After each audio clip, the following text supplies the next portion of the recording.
pork choppan ba na mala choking yung hanap nyo mga bestie wap?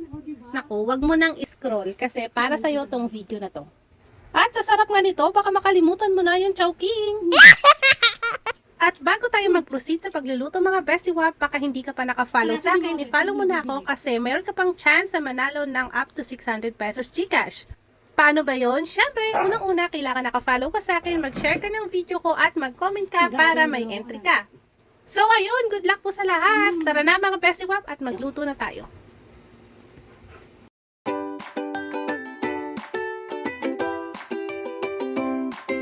So ito guys, meron tayong syempre kailangan natin ng kanin, yung kanin lang natin. Tapos meron tayong itlog. Ito guys, ano to, kangkong stock. Tsaka ito yung dahon niya. Maglalagay tayo ng kangkong. Tapos sibuyas, bawang, at syempre ito meron din tayo ditong giniling. Pero optional na to guys. Kung walang giniling, okay lang na itlog. Okay nga pala guys, dapat meron tayo nitong chow fan rice mix. Ito, nabibili ko sa mga supermarket. Alam ko, nasa around 15 pesos, ganyan lang. Pwedeng isa lang or kung gusto mo dalawa. Ayan, isa, magagamit tayo na to. Una, magprito ng itlog. Pero syempre, kailangan mo muna itong batihin bago prituhin. Pagkatapos, hanguin natin ito. On the same pan, mag-isa naman tayo ng sibuyas at bawang. Tapos, isunod na natin yung ating giniling. Pero guys, pag walang giniling, okay lang po ha. Kahit sibuyas at bawang lang. Simpleng tips, sa pagluluto mga bestie ay parang paniligaw lang yan. Huwag mong madaliin, kilalanin mo muna kasi mas masarap pag pinaghihirapan. Parang paggigisa lang yan mga bestie, kailangan gisahin mo muna mabuti para lumabas yung lasa at para mas masarap. O diba? O tara na nga, balik na nga tayo sa pagluluto.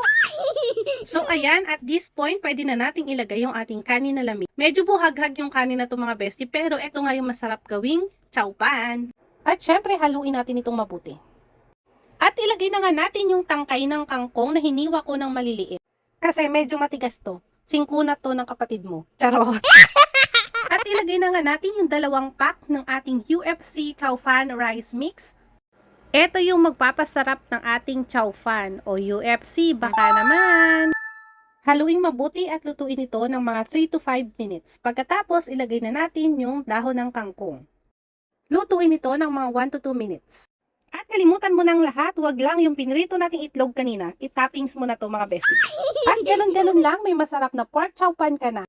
O siya, ito na ang inyong bestie wap na nag-iiwan ng mga katagang bumili ng pulutan pag nasa inuman. Huwag gawing pulutan ang absent sa Tagayan. O siya mga bestie, salamat sa panonood at sana may natutunan kayo. Happy cooking mga bestie wap! See you on my next video. Bye-bye!